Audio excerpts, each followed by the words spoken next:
ان الحمد والنعمة لله والصلاة والسلام على رسول الله ثم الصلاة والسلام على خليفة الله وعلى آلهما واصحابهما واتباعهما وازواجهما وذرياتهما ومن والاه. اما بعد، يا أيها الذين آمنوا من يرتد منكم عن دينه فسوف يأتي الله بقوم يحبهم ويحبونه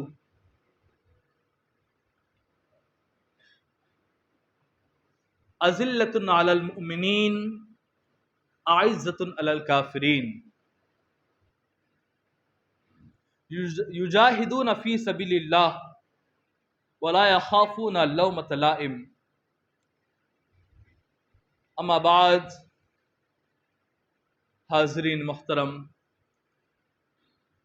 سامعین حضرات، بزرگوں، نوجوانان قوم، پیارے بچوں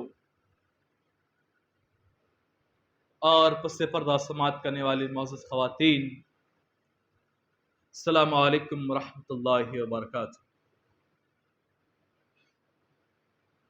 خلاق کائنات اپنے کلام بلاغت نظام میں ارشاد فرماتا ہے، یا ایھا الذین آمنوا، اے ایمان والو، من یرتد منکم، اگر تم میں سے کوئی اپنے دین سے پھرنا چاہتا ہے تو بلا شبہ وہ اپنے دین سے پھر جائے، اپنے دین سے پلٹ جائے، کیونکہ ان قریب ہم ایک ایسی قوم کو لے کر آئیں گے کہ جو قوم اللہ تبارک و تعالیٰ سے محبت کرے گی اور اللہ تبارک و تعالیٰ بھی اس قوم سے محبت کرے گا۔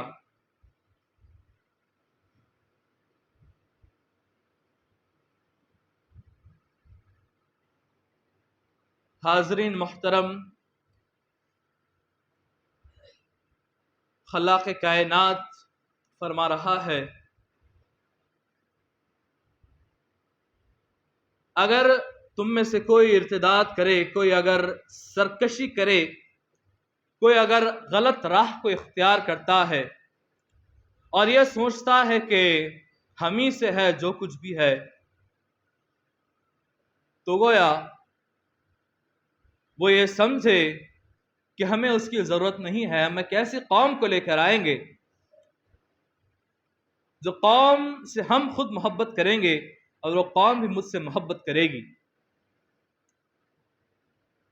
حاضرین محترم، یہاں پر ایک چھوٹی سی بات آپ کو بتلاتا چلوں۔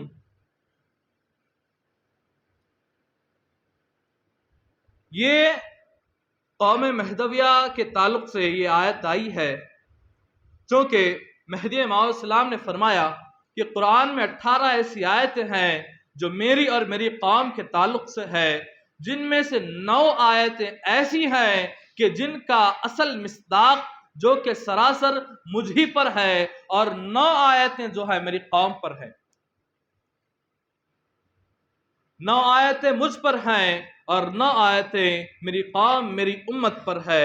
حاضرین محترم، تو میں یہ کہہ رہا تھا کہ اللہ نے تو یہ ایک ایسی آیت ہے جو قوم کے بارے میں ہے، یہ آیت مہدی کے بارے میں نہیں بلکہ مہدی کے اصحاب جو ہوں گے، مہدی کی جو قوم ہوگی ان کے بارے میں ہے۔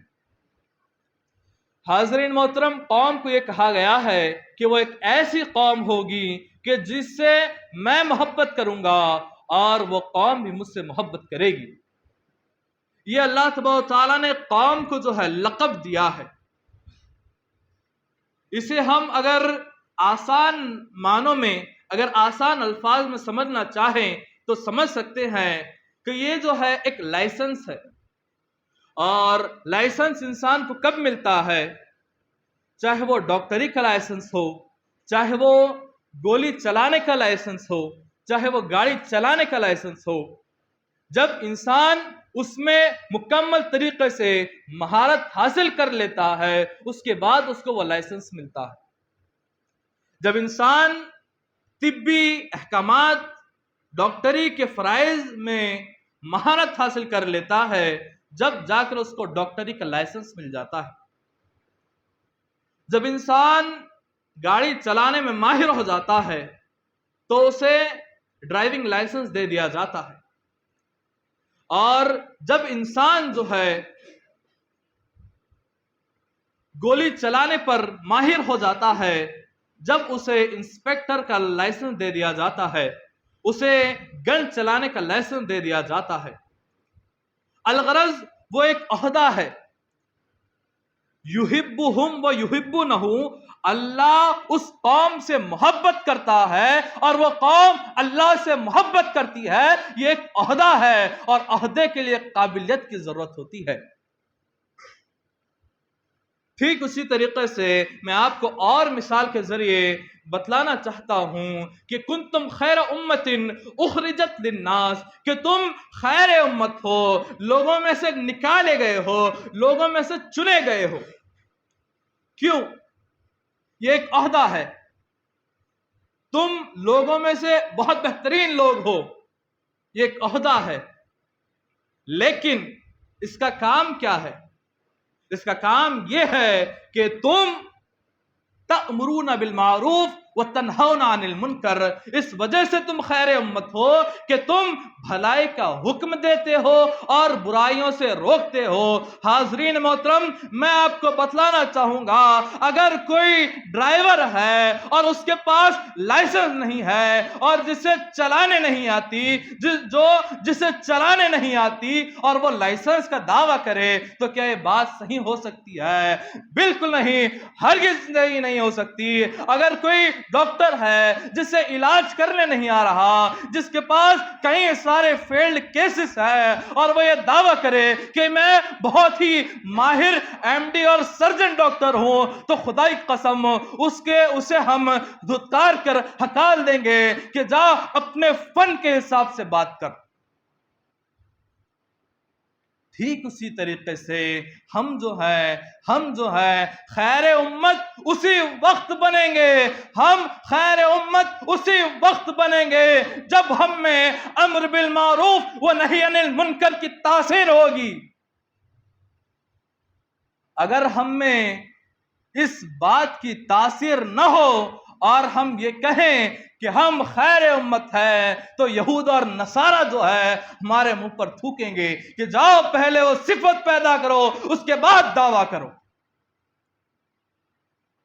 حاضرین محترم، ٹھیک اسی طریقے سے اللہ نے جو ہے یہ رتبہ ہمیں دیا ہے کہ اللہ ہم سے محبت کرتا ہے اور میں اس قوم سے محبت کرتا ہوں۔ اس عظیم رتبے پر اللہ نے ہم کو فائز کیا ہے، تو فائز کیوں کیا ہے؟ تو فائز جو ہے آگے آنے والی چیزیں آیتیں ہیں وہ ہمیں بتلاتی ہیں کہ قوم جو ہے جس سے میں محبت کرتا ہوں ایسا ہی نہیں محبت کرتا۔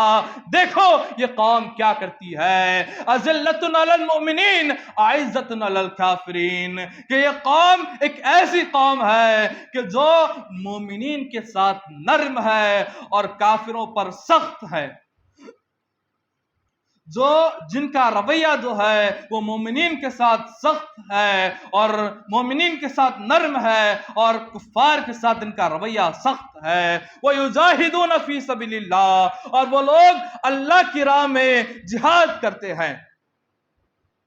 حاضرین محترم، وہ لوگ اللہ کی راہ میں جہاد کرتے ہیں۔ حاضرین محترم، جب بھی جو جہاد کا لفظ جب بھی ہمارے ذہنوں میں آتا ہے، خاص کر کے جو نان مسلم ہے، جو اسلام سے جن کا تعلق نہیں ہے، ان کے ذہن میں جب جہاد کا لفظ آتا ہے تو ان کے نزدیک جہاد کے معنی ٹوٹلی بدل جاتے ہیں، بلکہ وہ جہاد سے مراد جو ہے آتنکواد وغیرہ چیزوں کو لیتے ہیں۔ حاضرین محترم، جہاد ایک ایسی چیز ہے، یہ جو کہا جاتا ہے کہ جب دلیل ہم سے پیش کی جاتی ہے کہ بتاؤ سورہ توبہ کی فلاں فلاں آیت میں جہاد کا حکم ہے یا نہیں ہے، ہے یا نہیں ہے، ہے یا نہیں ہے، حاضرین محترم ہم کہتے ہیں ہم نے کب انکار کیا ہے؟ ہاں ہے، قرآن میں حکم ہے، جہاد کا حکم ہے اور شدت کے ساتھ ہے۔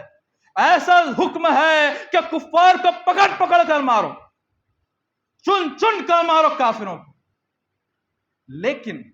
لیکن جب بات کہی جا رہی ہے تو اس کے پس منظر، اس کے بیک گراؤنڈ کو بھی دیکھیں. ایک قبیلہ تھا جو کہ بنو قریظہ غالباً ایک قبیلہ تھا کہ جس نے حضور کے ساتھ جو ہے پہلے بیعت کی، پہلے مفاہمت اختیار کی اور حضور کے ساتھ دوستی کا ہاتھ بڑھایا.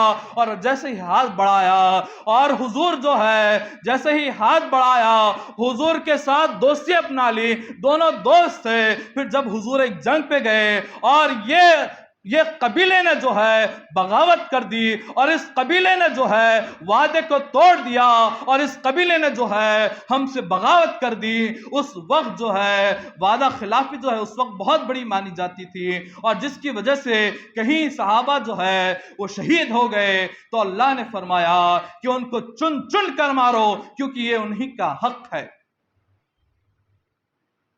حاضرین محترم تو یہ ہے کہ حاضرین محترم یہ جب جہاد ہے، حاضرین محترم جہاد کا اصل مقصد جو ہے وہ یہی ہے کہ کوئی تم پر ظلم نہ کرے. خالی پیلی خواہ مخواہ کے جو ہے ظلم برداشت کرنا بھی جو ہے اچھی بات نہیں ہے. ظلم ایک حد تک برداشت کرو، اس کے بعد تم ان کو ریٹیلیٹ کرو، اس کا جواب دو. خیر ایک جہاد تو یہ ہوا، لیکن ایک جہاد ہے. حاضرین محترم حضور کریم صلی اللہ علیہ وسلم جو ہے جنگ سے واپس آئے اور جیسا ہی حضور صلی اللہ علیہ وسلم جو ہے جنگ سے واپس آئے تو آپ نے فرمایا کہ رجعنا من الجہاد الاصغر والآن علینا نرجع الى الجہاد الاکبر، کہ ہم جو ہیں چھوٹے جہاد سے جو ہے وہ واپس آئے ہیں اور اب ہم بڑے جہاد کی طرف جانے والے ہیں. حاضرین محترم صحابہ نے کہا کہ یا رسول اللہ یہ آپ کیا بات کر رہے، کیسی بات کر رہے ہیں؟ جو جہاد سے آئے ہیں آپ اسے چھوٹا جہاد کہہ رہے ہیں، آپ اسے چھوٹا جہاد فرما رہے ہیں، جبکہ چاروں طرف سے تلواروں اور تیروں کی بارش ہو رہی ہے، گرد و غبار اڑ رہا ہے، گھوڑے کی ٹاپوں سے دھول نکل رہی ہے اور ایسا افراتفری کا ماحول ہے، اتنا گرم ماحول ہے، ہر طرف تلواروں کی کھنک کی آوازوں سے کان سن ہو جا رہے ہیں اور آپ اسے چھوٹا جہاد کر رہے ہیں جہاں پر ایک پلک بھی جھپک دینے سے انسان کا سر قلم ہو سکتا ہے. آپ اسے چھوٹا جہاد فرما رہے ہیں. تو فرمایا کہ ہاں میں اسے چھوٹا جہاد فرما رہا ہوں. یا رسول اللہ جب اتنا بڑا جہاد چھوٹا ہے تو بتلائیے اس سے بڑا جہاد کون سا ہے؟ تو حضور نے فرمایا والجہاد بالنفس، والجہاد بالنفس، کہ وہ تمہارے نفس کے ساتھ، تمہارے اندر کے انسان کے ساتھ جہاد ہے جو کہ تمہیں ہر وقت برائی سے روکے اور تم جو ہے بھلائی کے ساتھ اس کا سامنا کرو. تو اللہ فرماتا ہے کہ یہ قوم جس سے میں محبت کرتا ہوں وہ کیسی قوم ہوگی کہ یجاہدون فی سبیل اللہ، جو اللہ کی راہ میں جہاد کرے گی، دونوں جہاد کرے گی، جہاد اکبر بھی کرے گی، جہاد اصغر بھی کرے گی، اور قوم مہدویہ کرتی بھی ہے. اور پھر آگے فرما رہا ہے کہ وَلَا يَخَافُونَ لَوْمَةَ لَائِمٍ وَلَا يَخَافُونَ لَوْمَةَ لَائِمٍ، اور وہ جو ہے وہ قوم جب یہ تمام اعمال کرے گی، جب وہ قوم جو ہے مومنین سے نرم ہوگی، جب کفار پر سخت ہوگی، جب وہ جہاد کرے گی، چاہے وہ تلواروں والا ہو یا پھر اپنے نفسوں والا ہو یا پھر جو ہے یہ تمام کام کرے گی، تو یہ تمام کاموں کے اندر یہ چیز سب سے زیادہ کرے گی. حاضرین محترم ایک چھوٹی سی بات کہتا ہوں. حاضرین محترم سب سے افضل کتاب کون سی ہے؟ قرآن ہے. آئی کب؟ سب سے آخر میں. سب سے افضل نبی کون سا ہے؟ حضور صلی اللہ علیہ وسلم. آئے کب؟ سب سے آخری میں. سب سے افضل دین کون سا ہے؟ وہ اسلام ہے. آیا کب؟ سب سے آخری میں. حاضرین محترم جو آخری کی چیز ہوتی ہے وہ بہت اہم ہوتی ہے، اور یہ جو قوم مہدویہ جو ہے سب سے بہترین امت ہے، اور اس امت کی خاصیتوں میں سب سے بہترین خاصیت جو ہے اس کی آخری والی ہے، اور وہ یہ ہے کہ وَلَا يَخَافُونَ لَوْمَةَ لَائِمٍ، کہ وہ قوم ایسی قوم ہوگی جب وہ جہاد کرے گی تو کسی ملامت کرنے والے کی ملامت سے ہرگز نہیں ڈرے گی۔ کون کیا کہتا ہے، وہ فلاں تجھے کہتا ہے، وہ یہ کہتا ہے، وہ ویسا کہتا ہے، دوسرے کی باتوں سے ہرگز نہیں ڈرے گی، کرٹیسزم اور مخالفت سے جو ہے وہ ہرگز نہیں ڈرے گی۔ حاضرین محترم، ایک شعر یاد آیا، آپ سن لیجئے۔ عبادت کی طرح میں کام کرتا ہوں، عبادت کی طرح میں کام کرتا ہوں، میرا اصول ہے پہلے سلام کرتا ہوں، مخالفت سے میری شخصیت سنورتی ہے، مخالفت سے میری شخصیت سنورتی ہے، میں دشمنوں کا بڑا احترام کرتا ہوں، میں دشمنوں کا بڑا احترام کرتا ہوں۔ حاضرین محترم، ہم جب بھی کوئی کام کر رہے ہیں، ہم ایک ایسی قوم ہے جیسا صفتوں میں، جیسے کتابوں میں قرآن ام الکتاب ہے، تمام کتابوں کی ماں ہے، یہ مہدویوں کی صفت میں ام الصفات ہے، یعنی سب سے بڑی صفت ہے، اور وہ یہ ہے کہ کسی ملامت کرنے والے کی ملامت سے نہیں ڈرا جائے۔ اگرچہ ہمیں ہمارے عقیدے میں کوئی بھی کہہ رہا ہے، کیا بھی کہہ رہا ہے، ہمیں یہ کہنا ہے، ہمیں یہ مان لینا ہے کہ نہیں، میرا دین، میرا مذہب اچھا ہے۔ اگر ہم ہی نہیں مانیں گے تو ظالم کا آسانی سے نوالا بن سکتے ہیں۔ حاضرین محترم، یہی چیزوں کی ضرورت ہے۔ اللہ تبارک و تعالیٰ سے دعا ہے کہ اللہ تبارک و تعالیٰ ہمیں صراط مستقیم پر گامزن رکھے اور کہنے سننے سے زیادہ عمل کرنے کی توفیق عطا فرمائے۔ وآخر دعوانا الحمدللہ رب العالمین۔